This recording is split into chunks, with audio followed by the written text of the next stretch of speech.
त्याप्रमाणे धम्म नाश होण्याची कारण आणि धम्माचे 4 स्तंभ सांगितले बुद्धांनी.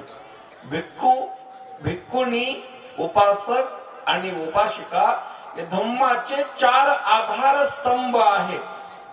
मग आपल्या सर्वांना आमच्या सकट तुमच्याकडे तुमचं अर्ध खांद्यावर तुमच्या ओझ आहे, अर्ध आमच्या खांद्यावर ओझ आहे. दोघांचे 2 धम्माची चाक आहे, ती 4 चाक. म्हणून बुद्ध म्हणाले भविष्यामध्ये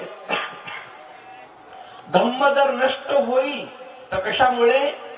भविष्यातले लोक त्रिरत्नाचा आदर करत नसतील तर धम्म लवकर नष्ट होईल.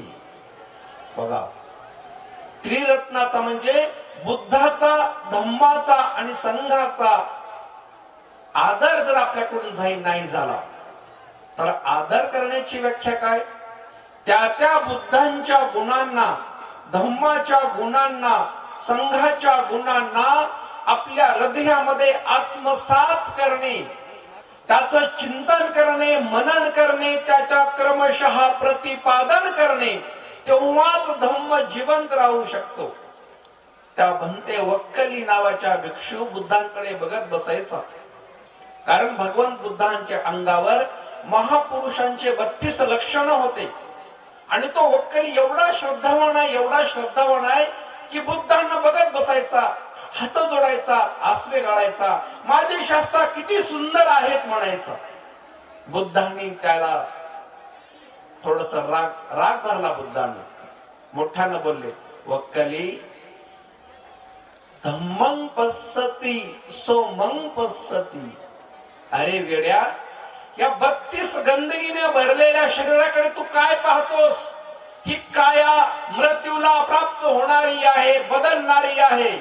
पण धम्मं पश्यति, धम्माला जर तू पाहिला तर ती मला बघण्यासारखं आहे.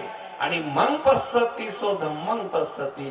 आणि यथार्थ रूपाने माझ्याकडे जरी बघितलास तर माझ्यामध्ये धम्म धातू आहेत, धम्माचे गुण याच. कारण धम्म कुठून आलेला आहे?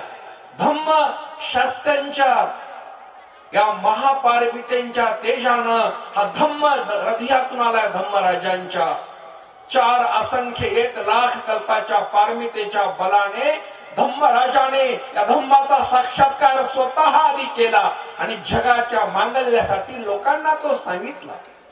म्हणून खऱ्या अर्थाने जर तू मलाच बघायला लागलास तर तुझ्या धम्म उतरला पाहिजे. आणि धम्माला जर बघत असशील तर तू मला बघत